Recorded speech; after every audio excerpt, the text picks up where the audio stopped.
Leon Jefferson built an empire before most men finished dreaming. Fast money. Faster enemies. In East St. Louis, speed gets attention. And attention gets you buried. Welcome to Failed Gangster. East St. Louis in the late 1980s wasn't a place where people waited their turn. Factories were closing, neighborhoods were collapsing, and survival meant choosing speed over safety. Leon fast crew, Jefferson understood that early. He didn't climb the streets, he sprinted. While others built quietly, Leon made noise, flashed money, and stacked power faster than anyone thought possible. For a moment, it worked. He had crews, corners, cars, and respect. But the streets don't reward impatience forever. And in a city where everyone's watching, rising too fast can be just as dangerous as falling behind.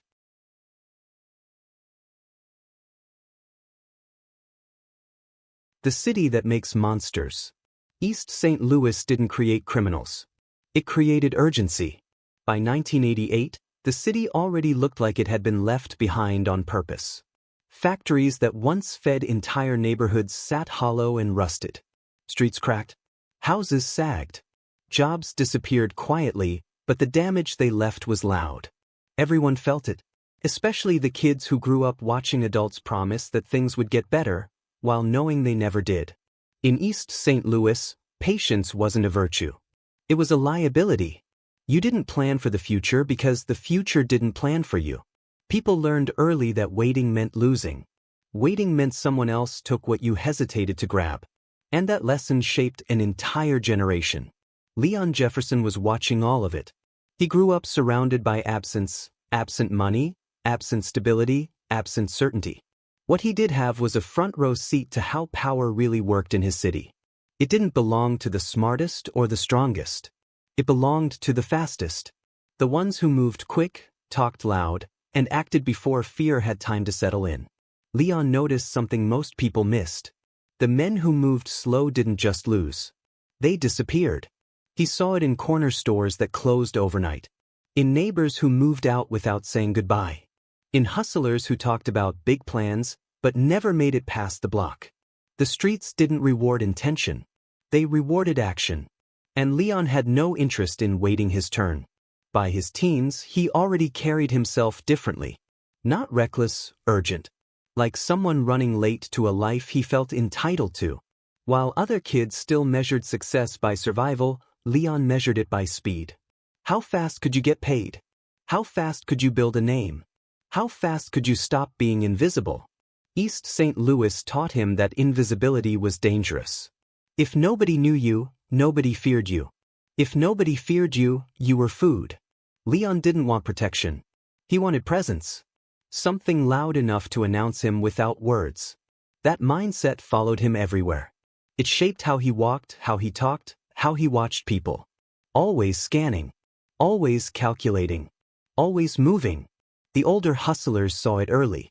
They recognized the look, the one that meant hunger mixed with impatience. They warned him the same way they'd been warned once. Slow down. Learn the game. Build quietly. But in Leon's mind, that advice sounded like fear dressed up as wisdom. Because fear, to him, was the real enemy. Fear kept people stuck in broken houses. Fear kept men standing in unemployment lines that never moved. Fear kept the city exactly the way it was. Leon believed speed was the cure. Momentum. Motion. Anything but standing still. He started small but never thought small. Every move he made was designed to be seen. Every dollar had to show. Every win had to echo. He didn't just want money, he wanted confirmation. Proof that he was escaping something that had trapped everyone else. And for a while, the streets seemed to agree with him. Things came easier than expected. Faster than expected. Too fast to question. Doors opened. Opportunities appeared. People started saying his name with a tone that mixed curiosity and caution. Leon took it as validation. What he didn't understand was that the streets were watching him the same way a storm watches a weak roof. East St. Louis doesn't stop fast risers. It studies them. Every shortcut Leon took shaved time off his rise, but also off his lifespan in the game. Every rule he skipped removed a layer of protection he didn't know he needed yet. And every time he chose speed over patience, the streets quietly adjusted the clock. Leon believed momentum was power. He didn't see the trap forming beneath his feet. Because in a city like East St. Louis, monsters aren't born from cruelty. They're born from desperation mixed with opportunity. And Leon Jefferson was becoming something dangerous, not just to others, but to himself. By the time he realized the city had started paying attention, it was already too late to slow down.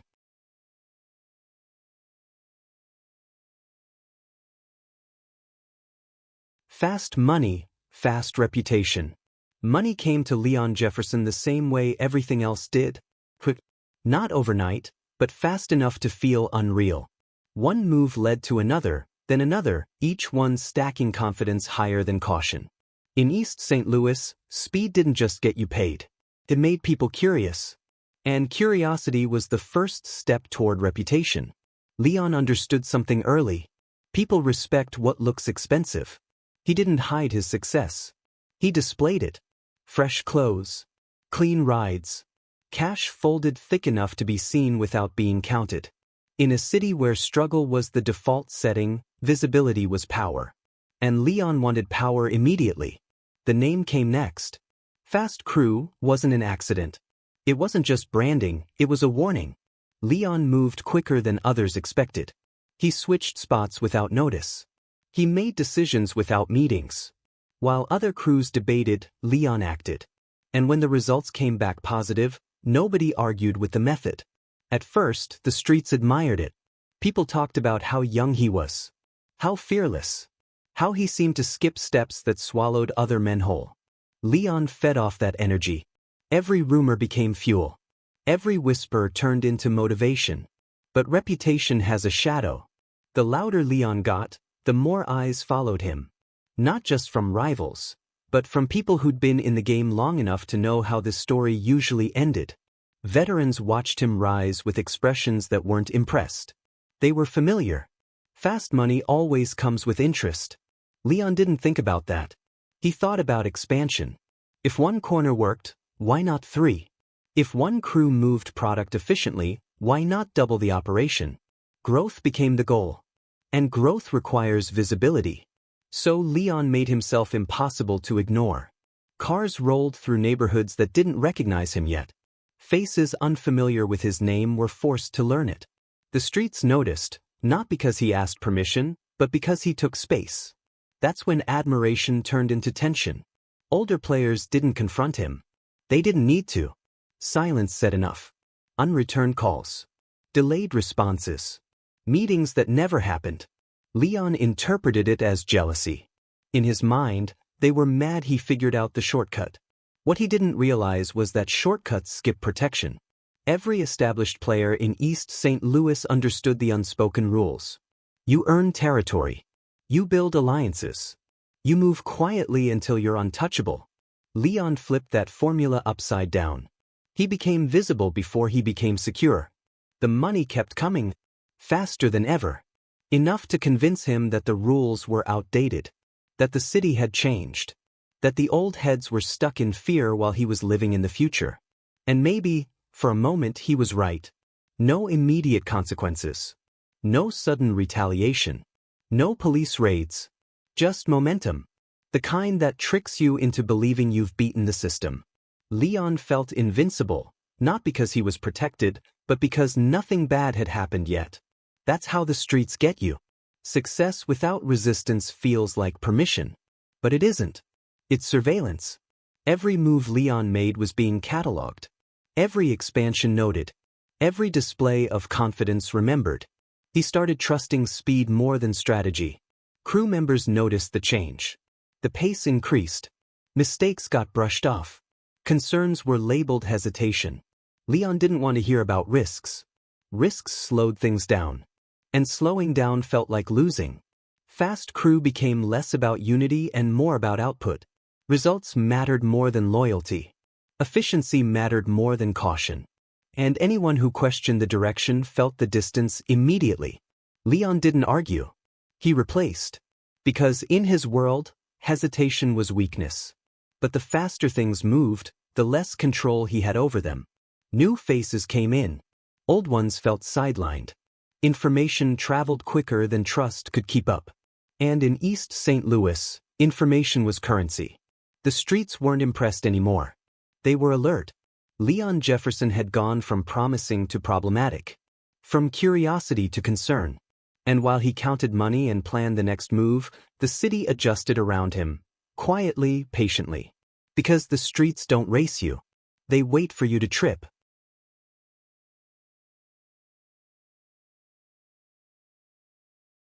Power without permission.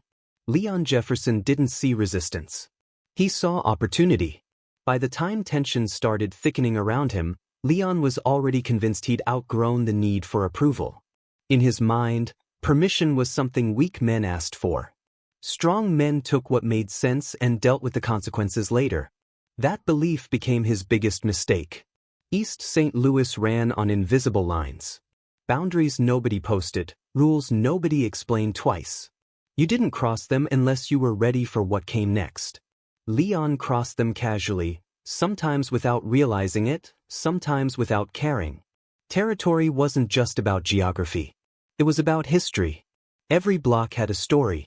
Every corner had blood behind it. Leon treated space like real estate instead of legacy. He expanded because he could, not because he should. And each expansion sent a message he didn't intend to send. It said he didn't respect the past. Veterans noticed immediately. Not with anger, but with calculation. Leon wasn't reckless. He was efficient. That made him dangerous. But dangerous doesn't mean unstoppable. It just means temporary. Still, nobody moved against him right away. That silence fed Leon's confidence. He mistook patience for fear. Meetings he wasn't invited to? Proof they were intimidated. Warnings that never came?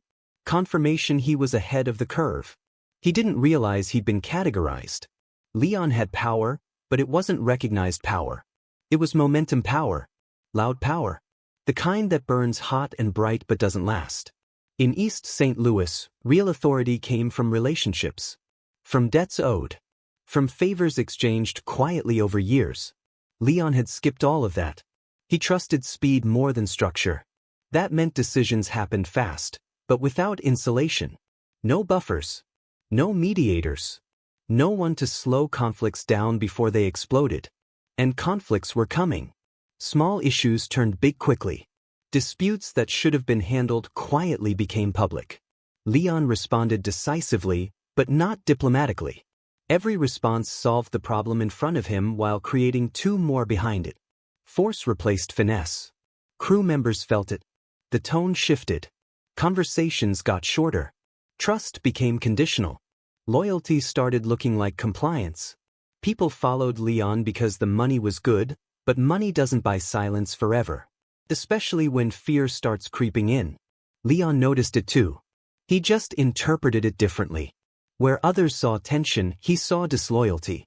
Where others felt pressure, he felt paranoia. And paranoia has a way of turning leaders into liabilities. He tightened control. More rules. More surveillance. More demands. The speed didn't slow, it intensified. And with every added layer of control, Leon distanced himself further from the very people keeping his operation alive. That isolation mattered. Because while Leon focused on expanding outward, the city was closing in. Law enforcement began mapping patterns. Rivals compared notes. Old alliances quietly aligned against a common disruption. Leon wasn't being hunted yet. He was being positioned. The streets don't attack chaos immediately. They let it grow until it exposes itself. And Leon exposed everything, routes, habits, routines, by moving too fast to hide. He thought unpredictability protected him. It didn't. It made him easier to study. By the time Leon sensed something was off, he couldn't identify where the pressure was coming from. That uncertainty ate at him. And uncertainty makes men react instead of think. One bad decision followed another. Each one seemed justified in the moment. Each one felt necessary. But together, they formed a pattern the streets recognized instantly. Leon Jefferson had crossed from ambitious to unstable. And in East St. Louis, unstable power doesn't get challenged. It gets removed. Leon still believed he was ahead of everyone else. He didn't know the city had already decided he was moving too fast to keep alive.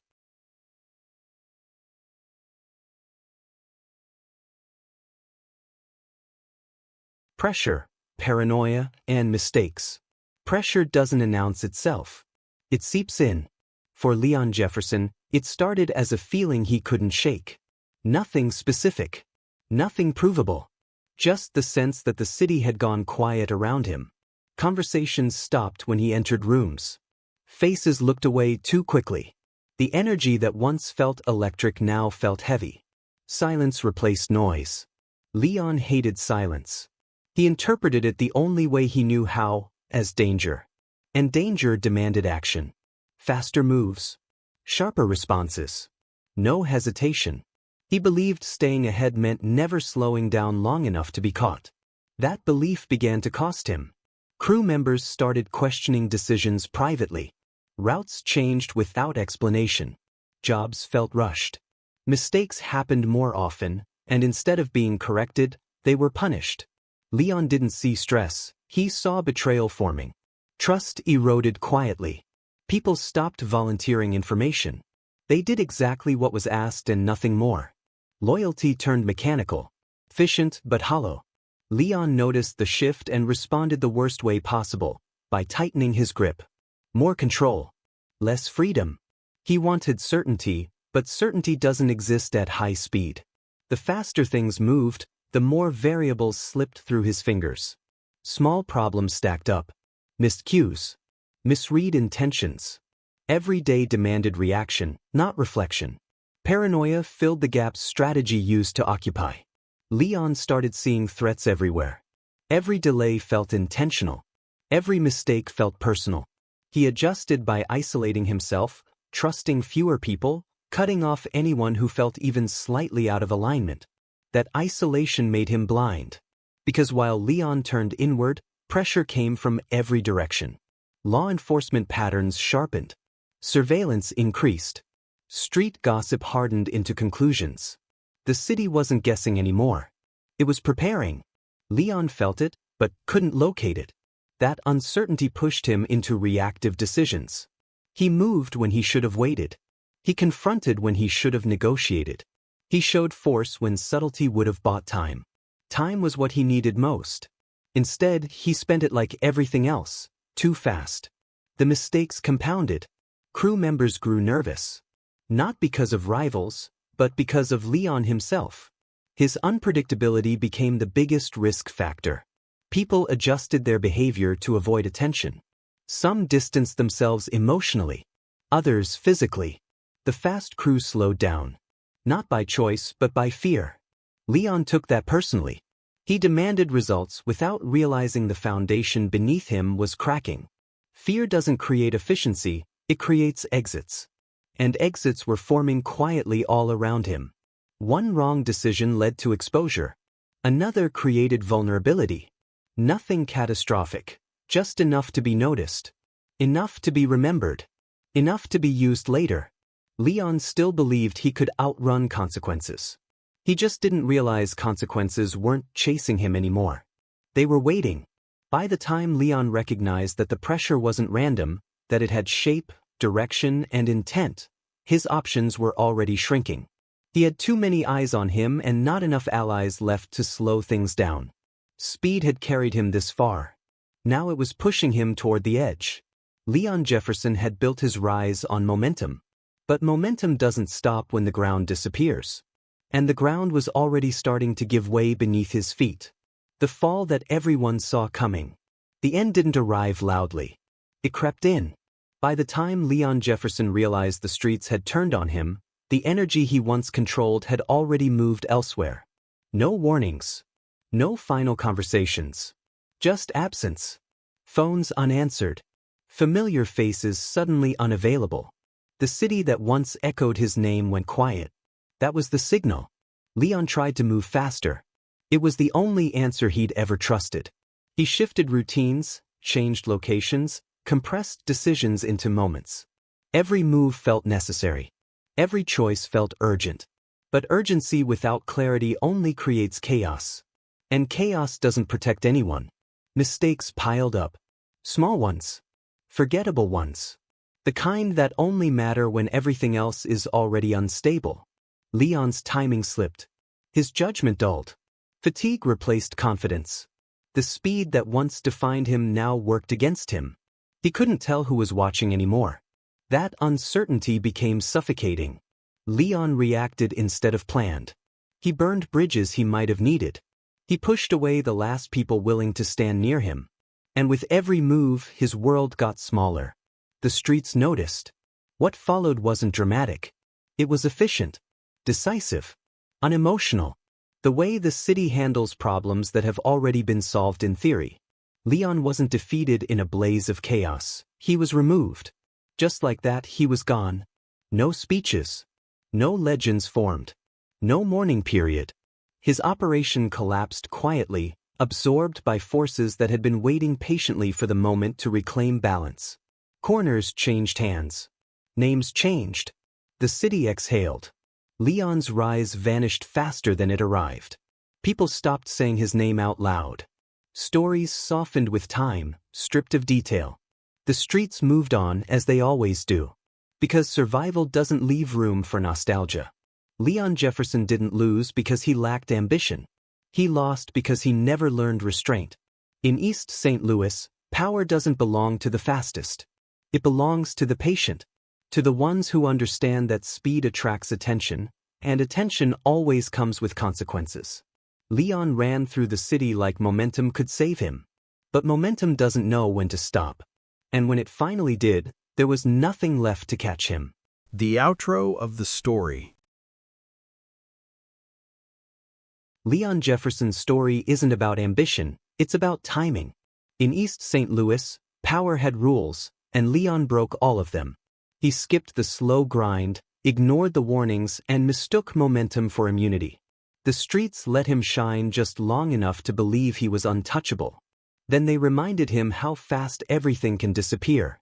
No retirement. No second chance. Just a name people stopped saying out loud.